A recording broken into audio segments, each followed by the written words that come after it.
예수님의 제자로서 세상에 흩어져 살다가 오늘 하나님을 찬양하기 위해 예배하기 위해 이 자리에 오신 모든 분들을 주님의 이름으로 환영합니다.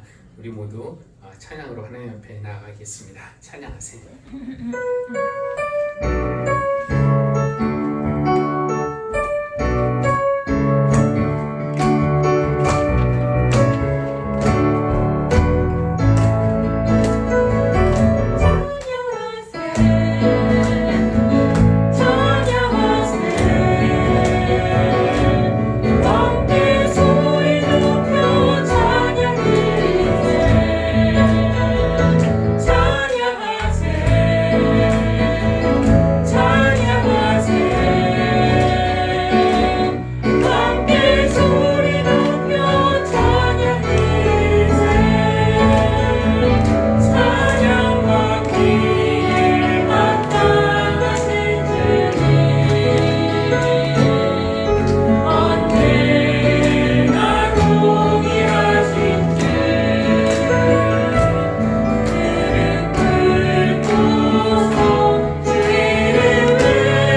노래 함께 찬양합니다.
아버지를 내가 믿사오며 그 외아들 우리 주 예수 그리스도를 믿사오니 이는 성령으로 잉태하사 동정녀 마리아에게 나시고 본디오 빌라도에게 고난을 받으사 십자가에 못 박혀 죽으시고 장사한 지 사흘 만에 죽은 자 가운데서 다시 살아나시며 하늘에 오르사 전능하신 하나님 우편에 앉아 계시다가 저리로서 산 자와 죽은 자를 심판하러 오시리라. 성령을 믿사오며 거룩한 공예와 성도가 서로 교통하는 것과 죄를 사하여 주시는 것과 몸이 다시 사는 것과 영원히 사는 것을 믿사옵나이다. 아멘. 오늘 이렇게 예배 오신 성도님들을 주님의 이름으로 환영합니다. 어느 사회학자가 말했던 유동적 공포, 움직이는 공포라는 뜻인데요. 그 말이 실감이 나는 현실입니다. 위험한 곳이 어느 한 곳에 딱 있어서 거기만 피하면 안전한 것이 아니라 움직이기 때문에 언제 어디서 우리가 위험을 만날지 알지 못합니다. 이 코로나19 감염자가 어디에 있는지 우리가 모르기 때문에 그렇죠? 길을 걷든지 아니면 어디에 들어가든지 늘 그런 감염의 위험에 노출되어 있고 또 비가 어느 지역에 집중적으로 내릴지 모르기 때문에 늘 홍수의 위험에도 우리가 노출되어 있습니다. 어느 후배가 항공사에 취직했을 때는 평생 안정된 그런 직장일 것이라고 생각했는데 이렇게 항공 산업이 타격을 받을 줄 누가 알았겠습니까? 또 어떤 사람이 남들 다 부러워하는 그런 회사에 취직했다가 거의 그만두고 사업을 구상해서 나왔는데 이런 경제 위기가 찾아올지 어떻게 알았겠습니까? 그래서 이렇게 일상적인 안부와 인사를 넘어서 좀 더 깊이 있는 그런 대화를 하다 보면은 사람들이 정말 나열할 수 없는 그런 여러 가지 문제점 때문에 괴로워하는 그런 사람들을 만날 수 있습니다. 이번 주에 특별히 그런 사람들을 다른 주보다 더 많이 만나게 되었습니다. 그럴 때마다 묵상하는 그런 말씀이 앞에 화면에도 있는데 시편 131편 내 마음은 고요하고 평온합니다. 젖된 아이가 어머니 품에 안겨 있듯이 내 영혼도 젖된 아이와 같습니다. 이 말씀을 묵상하면서 젖된 아이가 어머니 품에서 그 체온과 어머니의 심장 박동을 느끼면서 평안하게 있는 그 모습 상상하면서 그들을 위해서도 기도하고 또 여러분들도 오늘 주님의 품을 찾아오셨으니까 이렇게 찾아오신 여러분께 하나님께서 그 고요함과 평안함을 선물로 주시는 그런 예배가 되기를 바라면서 여러분을 예배로 초대합니다. 우리 다 함께 찬송가 64장 기뻐하며 경배하세 함께 하나님을 찬양하겠습니다.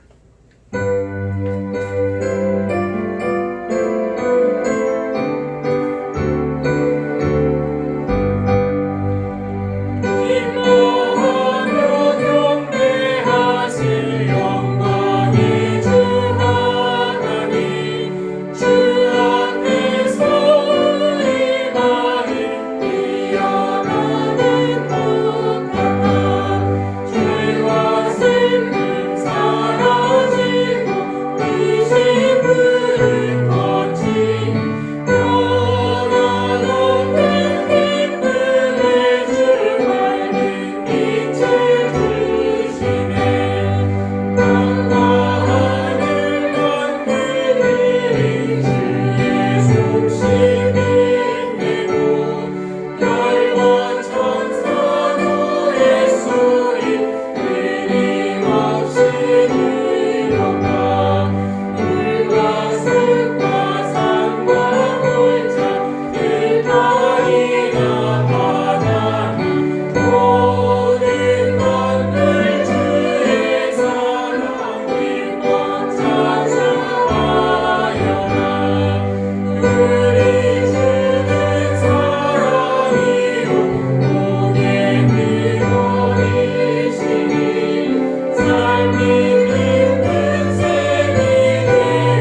5편 우리를 하나님 찬양으로 초대하는 그런 시입니다. 함께 교독을 하겠습니다. 너희는 주님께 감사하면서 그의 이름을 불러라. 그가 하신 일을 만민에게 알려라. 그에게 노래하면서 그를 찬양하면서 그가 이루신 놀라운 일들을 전하여라. 그의 거룩하신 이름을 찬양하여라. 주님을 찾는 이들은 기뻐하여라. 주님을 찾고 그의 능력을 힘써 사모하고 언제나 그의 얼굴을 찾아 예배하여라. 주님께서 이루신 놀라운 일을 기억하여라. 이 이적을 기억하고 내리신 판단을 생각하여라. 그의 종 아브라함의 자손아, 그가 택하신 야곱의 자손아. 그가 바로 우리의 주님이 우리의 하나님이시다. 그가 온 세상을 다스리신다. 그는 맺으신 언약을 영원히 기억하신다. 그가 허락하신 약속이 자손 수천 대에 이루어지도록 기억하신다. 그것은 곧 아브라함과 맺으신 언약이요 이삭에게 하신 맹세요. 야곱에게 세워주신 율례요 이스라엘에게 지켜주실 영원한 언약이다. 다 함께 내가 이 가나안 땅을 너희에게 줄 것이다. 이것은 너희가 대대로 물려줄 것이다 하고 말씀하셨다. 할렐루야. 아멘. 우리 공동의 기도 함께 드리겠습니다. 화면에도 나와 있고 또 주보에도 있습니다. 창조주 하나님, 이 땅에 하나님 나라를 세우시기 위해 지금도 주님을 따르는 자들과 함께 일하시는 하나님을 찬양합니다. 그 일에 부름을 받았으니 우리가 그리스도의 영광에 참여하기 위해 고난도 두려워하지 않게 하여 주십시오. 큰 일은 못해도 있는 자리에서 그리스도의 빛으로 주위를 따뜻하게 밝히는 우리가 되게 하여 주십시오. 하나님을 사랑하는 자들에게는 모든 일을 통하여 선을 이루시는 하나님, 아픔 중에 있는 성도들과 전 세계적으로 홍수나 코로나 때문에 고통당하는 이들과 함께 하시고 위로하여 주십시오. 모든 필요한 것을 내주시는 주님과 함께 삶의 어떤 어려움에도 승리하게 하여 주십시오. 예수님의 이름으로 기도합니다. 아멘. 하나님의 말씀 듣는 시간입니다. 유결 권사님 마태복음 13장에서 또 김현희 권사님 로마서 8장에서 각각 봉독하시겠습니다.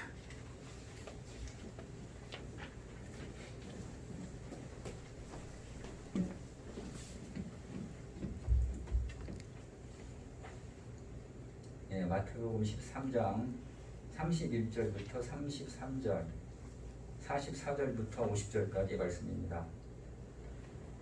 예수께서 또 다른 비유를 들어서 그들에게 말씀하셨다. 하늘나라는 겨자씨와 같다. 어떤 사람이 그것을 가져다가 자기 밭에 심었다.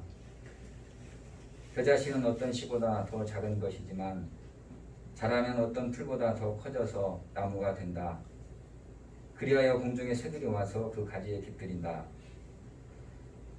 예수께서 또 다른 비유를 그들에게 말씀하셨다. 하늘나라는 누룩과 같다. 어떤 여자가 그것을 가져다가 가루 서말 속에 살짝 섞어 넣으니 마침내 온통 부풀어 올랐다. 하늘나라는 밭에 숨겨놓은 보물과 같다. 어떤 사람이 그것을 발견하면 제자리에 숨겨두고 기뻐하며 집에 돌아가서는 가진 것을 다 팔아서 그 밭을 산다.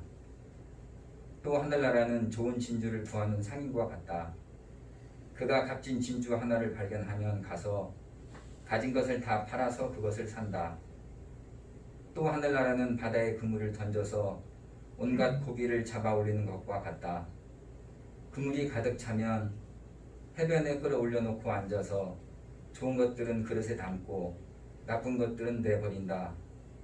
하늘 끝날에도 이렇게 할 것이다. 천사들이 와서 의인들 사이에서 악한 자들을 가려내서 그들을 불 아궁이에 쳐넣을 것이니 그들은 거기서 울며 이를 갈 것이다. 아멘.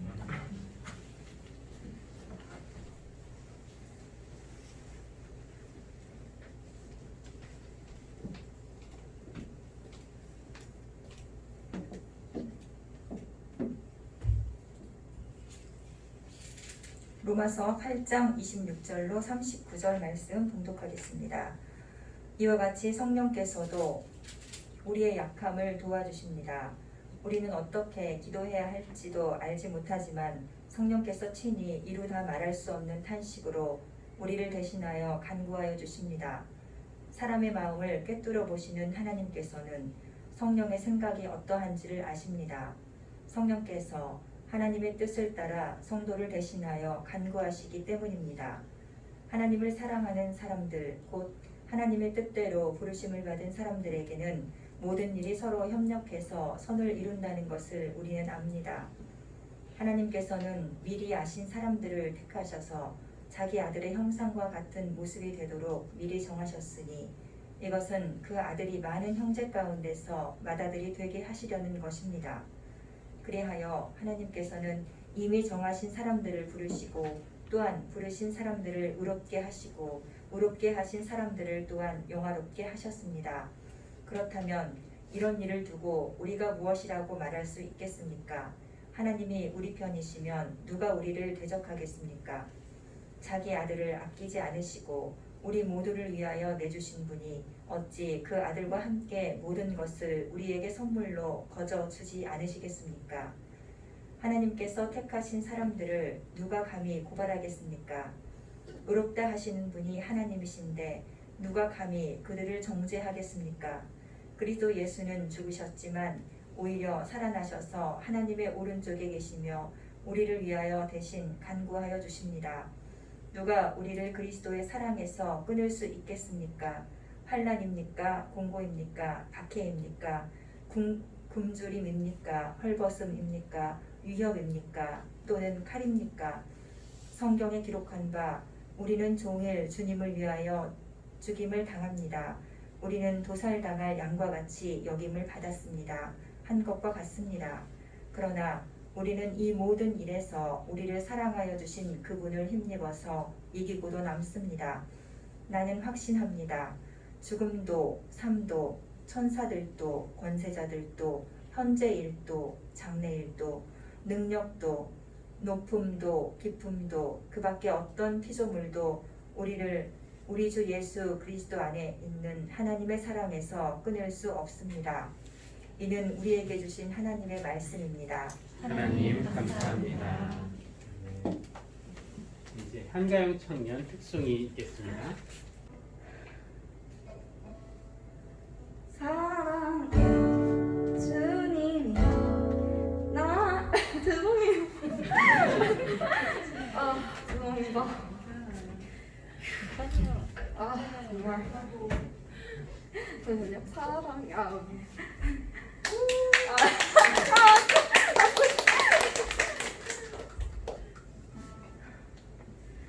사랑해 주님이 나를 놓치지 않으시며 나 이끌려 살길 원하네 내 안에 연약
이렇게 앞에 나와서 특송한다는 게 상당히 이게 부담스럽고 떨리는 일인데도 또 이렇게 기꺼이 이렇게 찬양 특송 해준 한가영 총리님께 감사드립니다.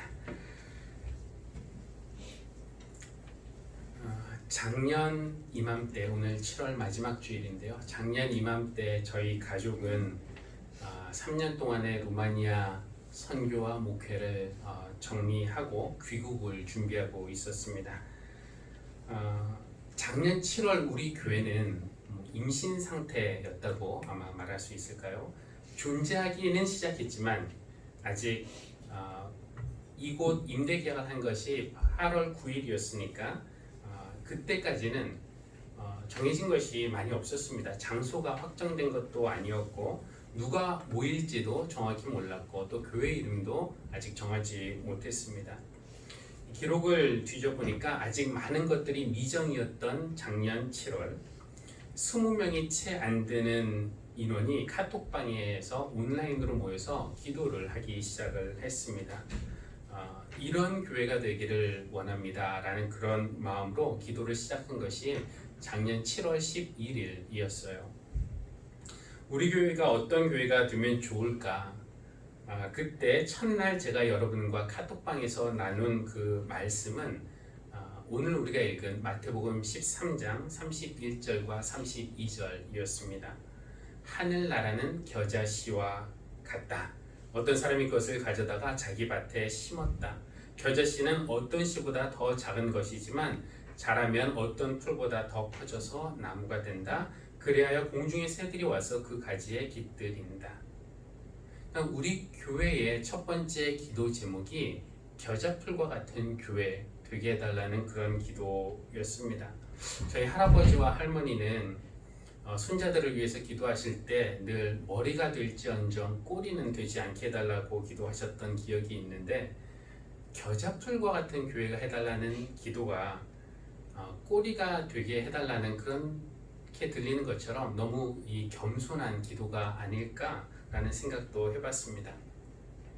만약에 예수님이 천국 비유를 말씀하시면서 백향목을 비유로 사용하셨다면 우리도 백향나무 같은 그런 교회 되게 해달라고 아마 기도했겠죠.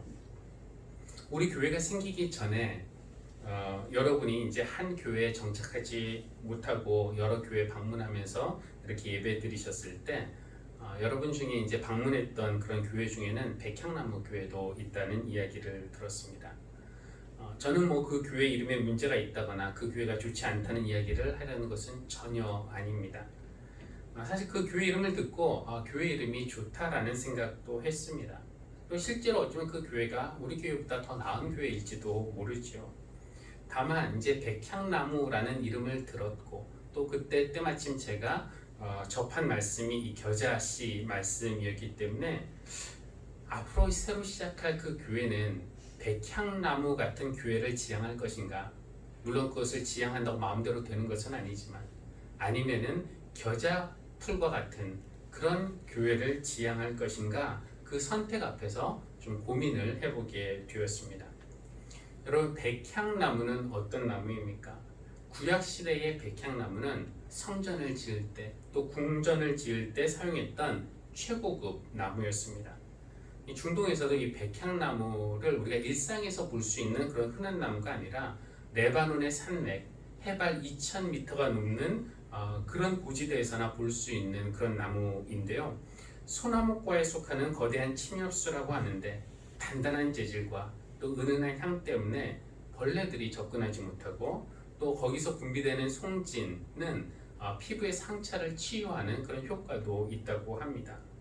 그러니 해발 2000m라는 악조건 속에서도 잘 자라는 나무, 굵고 곧고 눈에 띄는 큰 나무, 하나님의 집에 귀하게 쓰임받는 목재, 그리고 치유하는 나무.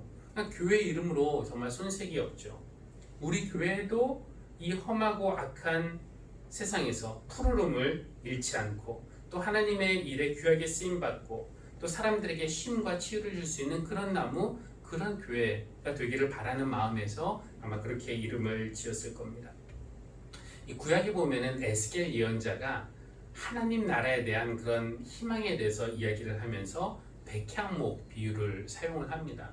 사실 백향목 비유는 많이 나오는데 에스겔 보면은 주 하나님이 말한다. 내가 백향목 끝에 돋은 가지를 꺾어다가 심겠다. 이스라엘의 높은 산 위에 내가 그 가지를 심어 놓으면 거기에서 가지가 뻗어나오고 열매를 맺으며 아름다운 백향목이 될 것이다. 그때 온갖 새들이 나무에 깃들이고 온갖 날짐승들이 그 가지 끝에서 보금자리를 만들 것이다. 여러분, 그런 나무 상상하면 멋있죠. 하나님 나라가 그와 같이 우리가 모두 우러러보고 부러워할 만한 그런 나무가 될 것이라고 생각하면 왠지 우리가 정말 세상에서 가장 큰 것 같이 되는 것 같아서 이 마음이 들뜨게 되고 또 기분이 좋아집니다.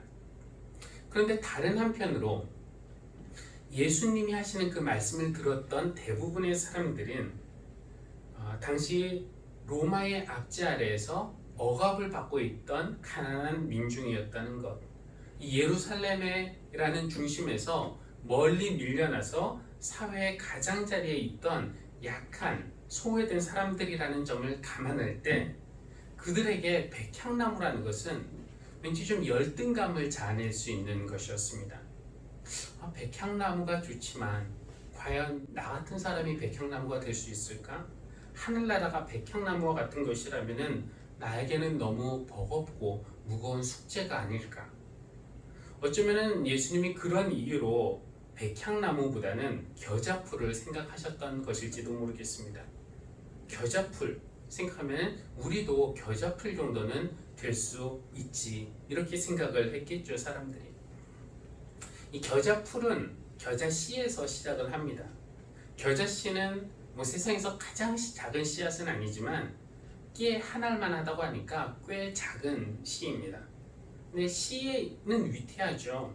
예수님이 이제 공중의 새도 언급을 하셨는데 씨의 상태에 있을 때 씨와 공중의 새는 이 적대 관계에 있습니다. 그렇죠? 먹히느냐 아니면 살아남느냐, 그것이 문제이죠. 예수님의 천국 비유를 듣고 있던 그 대부분의 사람들은 아마 겨자씨처럼 그렇게 위태하고 약한 존재였고, 또 로마에 의해서 아니면은 기득권자들에 의해서 언제든지 잡혀먹힐 수 있는, 억압당할 수 있는 그런 약한 사람들이었습니다. 그러니 예수님이 말씀하십니다. 겨자 씨가 위태하지만 살아남은 씨들은 뿌리를 내리고 싹을 내고 성장하고 잎을 내고 마침내는 어느 풀보다 커져서 나무가 된다고. 그러면은 공중의 새들이 날아와서 그 나무에 그 가지에 깃든다고 그렇게 말씀을 하십니다. 그 읽으면서 참 겨자풀이 사람은 아니지만 참 착하다라는 생각을 하게 되었어요. 복수를 할 줄 모릅니다. 다 성장한 후에 새들을 향해서 너희가 예전에 나 잡아먹으려고 했지? 이렇게 분을 내면서 가지를 흔들어서 새들을 내칩니까? 새들이 날아올 때 과거의 원한 때문에 가지를 접습니까? 새들이 앉지 못하게 가지에 가시를 냅니까? 아니죠. 공중의 새들이 날아올 때 그것들을 기꺼이 품어줍니다. 백향목에 비하면은 정말 보잘것없는, 그냥 다 성장한 다음에도 나무라기보다는 풀에 가까운 정도로 그렇게 눈에 띄지는 않지만 겨자풀은 기꺼이 공중의 새들을 품어주는 것입니다. 그러니까 우리 교회를 위한 첫 번째 기도 제목으로 겨자풀을 제시했던 이유는 교회의 본질이 돋보임보다는 품어줌에 있다고 믿었기 때문입니다. 우리 교회가 이름을 내고 돋보여서 남들이 부러워할 만한 그런 교회가 되는 것보다는 누군가를 품어줄 수 있는 그런 교회가 되기를 우리가 바라면서 또 나아가면 좋겠다라는 생각을 하게 됩니다. 누구를 품어주는가? 믿음이 부족한 사람들, 믿음을 잠시 떠났던 사람들, 믿음을 찾아 방황하는 사람들, 성도의 진실한 그런 교제를 그리워하는 사람들, 사회에서 따뜻한 폼을 찾지 못했던 이런 사람들, 그들뿐만 아니라 한때 우리가 씌었을 때 공중의 새들과 같았던 사람들까지도 교회를 반대하고 박해하고 비판하고 조롱하고 공격했던 그런 사람들까지 품어줄 수 있는 교회가 된다면은 우리가 그 정도로 마음이 넓어지고 그렇게 정신이 커지는 그런 교회가 된다면은 얼마나 좋겠습니까? 1년 전 이때 그렇게 오래되지도 않았는데 그때 우리는 각자 작은 겨자씨로 여기저기 흩어져 있었습니다. 그때 아마 우리가 제대로 버티지 못했다면은 공중의 새들에게 잡혀 먹혔을 것이고 우리의 믿음은 약해지거나 또 사라졌을지도 모르겠죠. 그러나 하나님의 은혜로 여러분이 잘 견디셨고 또 이겨내셨기 때문에 오늘 이 시간 우리는 하늘씨앗 교회라는 아주 큰 겨자풀 숲은 아니지만 작은 겨자풀 숲을 이루게 되었습니다. 저도 제가 백향목 같은 사람은 못 되기 때문에 여러분에게도 백향목 같은 사람이 되십시오라고 부담을 드리지는 않으려고 합니다. 그러나 우리 모두 겨자풀 정도는 될 수 있지 않습니까? 이 겨자풀이 된다는 것은 내가 세상을 바꿀 만한 한국교회를 개혁할 만한 그런 큰 일을 하겠다 이런 것이 아닙니다. 내가 살고 있는 여기 삶의 자리에서 내가 할 수 있는 주님의 일을 하루에 여러 개도 아니고 하루에 하나씩 내 자리에서 실천하는 것입니다.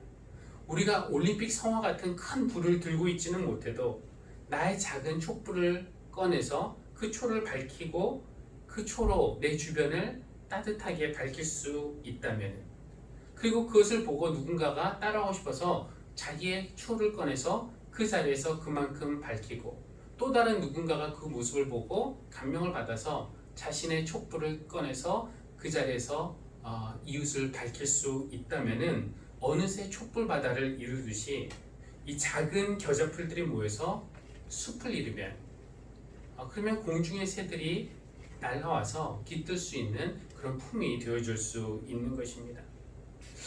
앞으로 우리가 함께 만들어갈 이 교회가 얼마나 울창한 겨자풀 숲이 될지, 그 숲으로 성장할지는 그저 우리가 상상하고 또 바라고 기도하고 믿을 뿐입니다.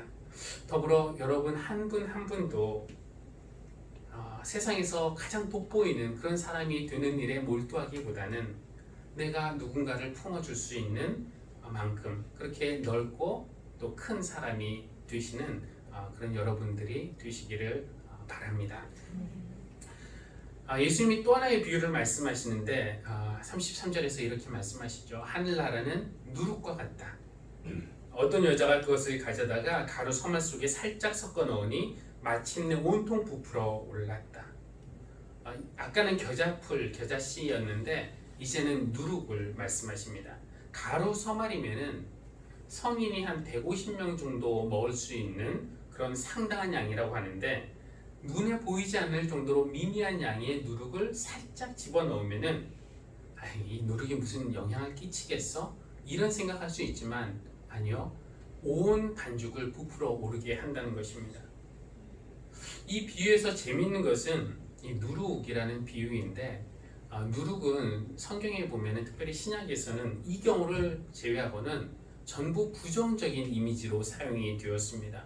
누룩은 제거해야 될 것, 경계해야 될 것인데 마태복음 16장에 보면은 화면에는 없지만 예수님이 이렇게 말씀하십니다. 너희는 바리새파 사람들과 사두개파 사람들의 누룩을 조심하여라. 그리고 마가복음 8장 15절에서 제자들에게 또 이렇게 경고하십니다. 너희는 주의하여라. 바리새파의 누룩과 또 헤롯의 누룩을 조심하여라. 바울도 고린도전서 5장 6절에서 이렇게 기록합니다. 여러분은 적은 누룩이 온 반죽을 부풀게 한다는 것을 알지 못합니까?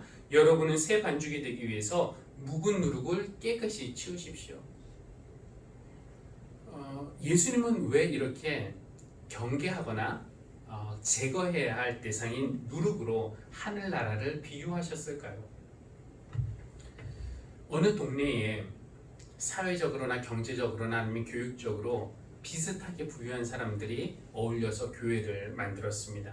예배에 참석하는 사람들 보면은 복장은 우아했고 그들이 나누는 대화는 고상했습니다. 그런데 주중 성경 공부 모임에 한 여인이 들어왔는데 딱 봐도 이 교회에 어울릴 만한 그런 여자는 아니었습니다. 모두들 그렇게 생각했죠. 우리랑은 좀 다르다고. 그 여인은 미혼모였고 어린 자녀를 홀로 키우고 있었고 평상시에 그 자녀를 함께 돌봐줄 그런 사람이 없었기 때문에 제대로 된 일자리를 구하지도 못했습니다. 이 정도 되면은 보통 어떻게 하나요? 첫날 가서 보고 분위기가 나랑은 잘 안 맞구나 싶으면은 다시는 안 가는데 이 여자는 달랐습니다. 어린 아기와 함께 매주 예배에 참석했고 예배 시간에 이 아이가 울어서 좀 눈치 주는 사람도 있었지만 그냥 계속 붙어 있었습니다.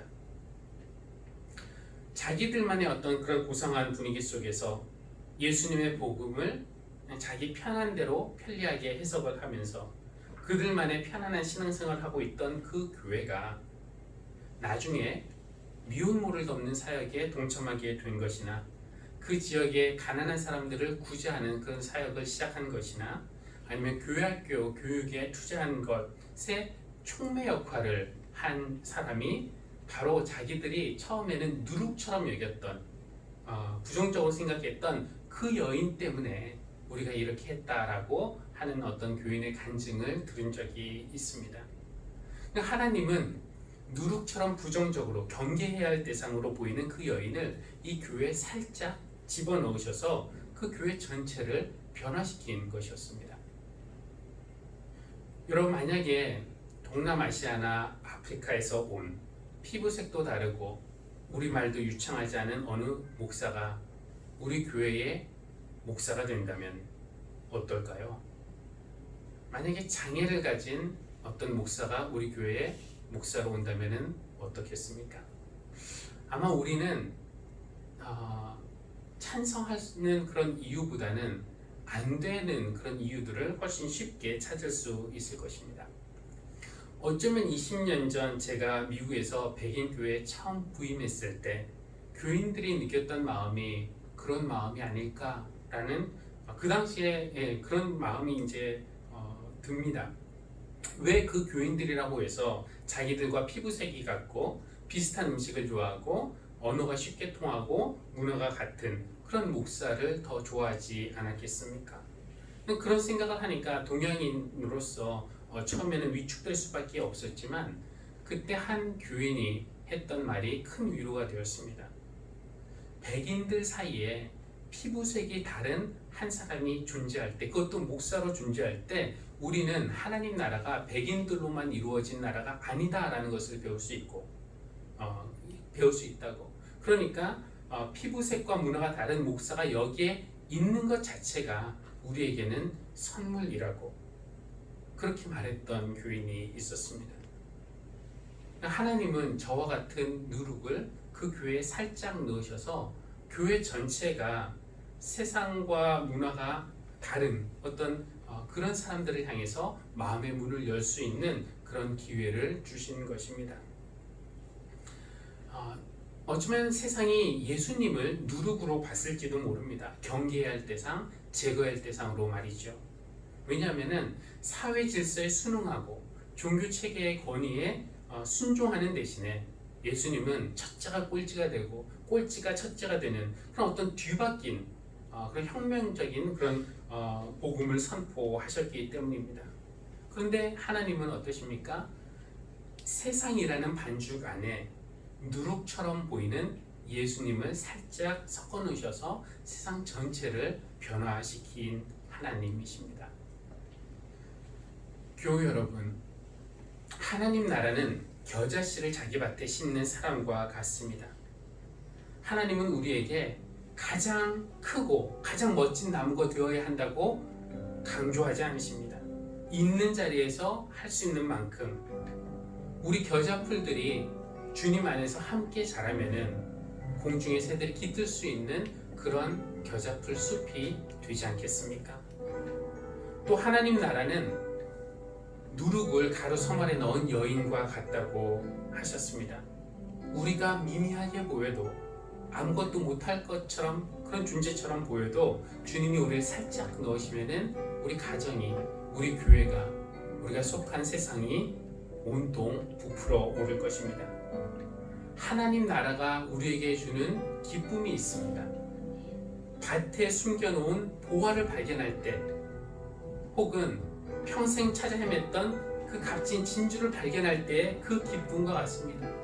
그런데 이 기쁨을 그냥 한순간의 기쁨이 아니라 영원한 기쁨으로 차지하기 위해서 여러분이 가진 모든 것을 과감하게 투자해보지 않으시겠습니까?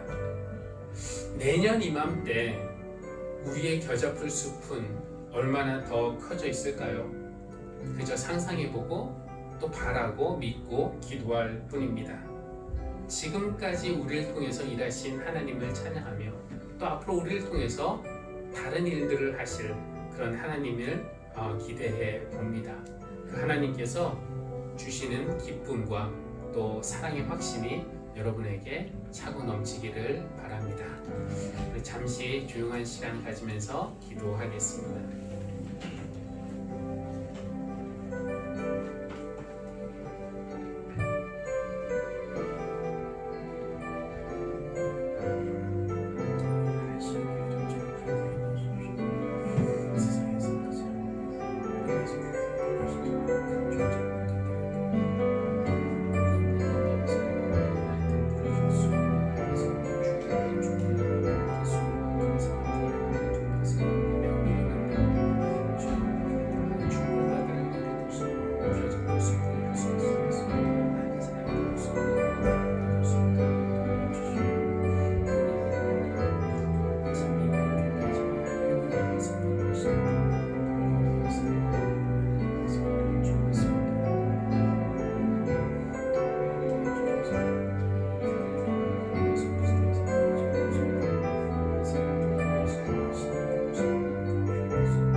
하나님, 세상에서 백향목처럼 돋보이고 부러움받는 사람이 되려고 온 힘을 다했습니다.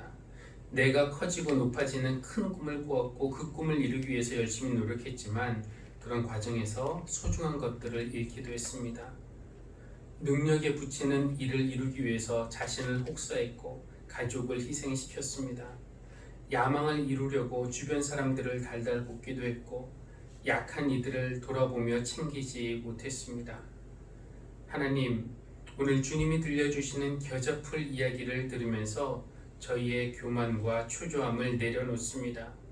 하나의 겨자씨처럼 비록 작아도 있는 자리에서 버텨내고 성장하다 보면 저희가 함께 겨자풀 숲을 이루어 공중의 새들을 품어줄 수 있는 그런 사람, 그런 교회가 될 줄로 믿습니다. 돋보이는 교회를 꿈꾸기보다는 품어주는 그런 교회가 되도록 저희 교회를 인도하여 주십시오. 저희 각 사람이 그리고 저희 교회가 누룩처럼 미미해 보여도 하나님이 저희를 각 가정에, 교회에, 세상에 살짝 섞어 넣어 주셨으니 전체를 변화시키는 존재로 살아가게 하여 주십시오. 그렇게 살기로 결심한 우리 모든 성도들에게 세상에 어떤 것도 빼앗을 수 없는 기쁨, 그리고 세상에 어떤 것도 끊을 수 없는 하나님의 사랑을 허락해 주시기를 기도합니다. 예수님의 이름으로 기도합니다. 아멘.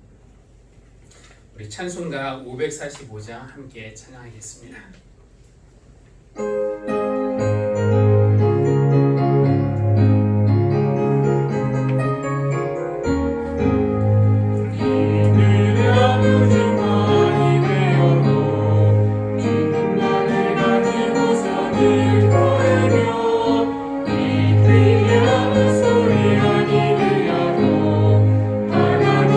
약속 위에서 우리가 걸어갔음이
있는 자리에서 겨자풀은 될 수 있습니다. 그런 마음으로 우리가 큰 것은 못 드려도 드릴 수 있는 만큼은 하나님께 드릴 수 있습니다. 이 예물을 드릴 때에 우리의 헌신과 순종과 감사의 마음을 더해서 드리오니 하나님 기뻐하시는 향으로 주님께서 받아주시고 이 예물이 사용되어질 때 더 많은 사람들이 주님의 복음을 듣고 주님이 주시는 그런 평안함과 고요함을 맛볼 수 있는 그런 귀한 일에 이 예물이 사용되어지고 또 우리 교회가 우리 성도들이 사용되어질 수 있도록 하나님께서 인도해 주시기를 간구합니다. 예물 드린 손길들 위해 주님 큰 은혜 베풀어 주셔서 저들의 삶에서 어떤 어려움 없게 해 주시고 어려움이 있더라도 주님과 함께 능히 넉넉하게 이겨나갈 수 있는 그런 능력을 더해 주시기를 간구합니다. 감사드리며 예수님의 이름으로 기도합니다. 아멘.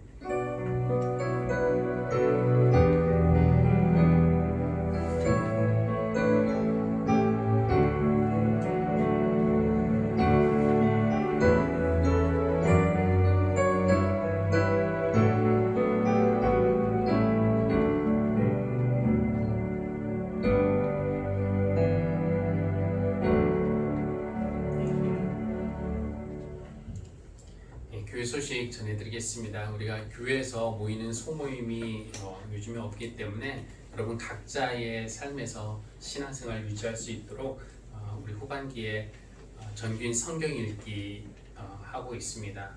지난주에 잘 하셨죠?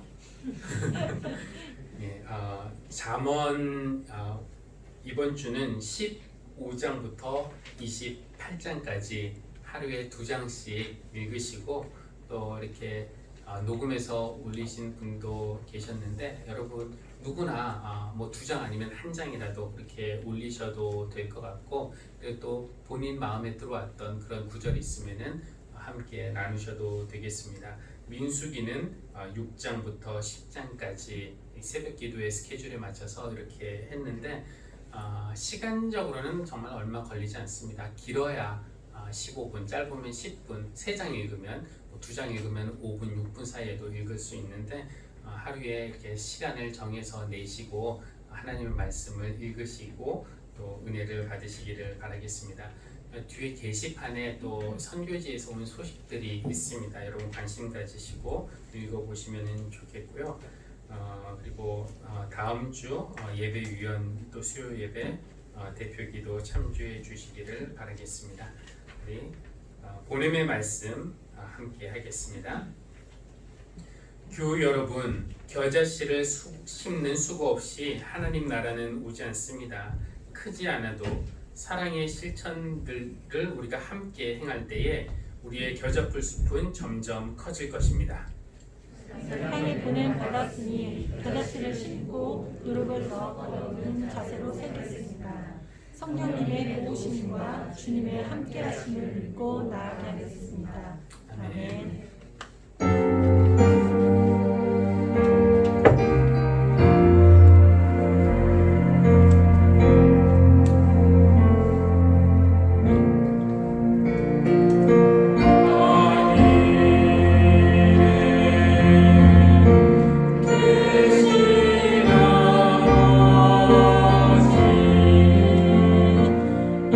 이름 부르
우리는 겨자씨와 누룩처럼 작은 우리이지만 우리를 소중히 여기시고 하나님 나라의 일에 불러주신 예수 그리스도의 은혜와 우리를 품에 안으시고 고요하고 평안하게 하시는 하나님의 사랑하심과 하나님의 사랑을 받는 자녀라는 확신을 주셔서 그 확신으로 세상을 넉넉히 이기게 하시는 성령님의 교통하심과 사귐이 오늘 예배하는 모든 사랑하는 성도님들 위해 지금부터 영원까지 늘 함께 하시기를 간절히 축원합니다. 아멘. 아멘.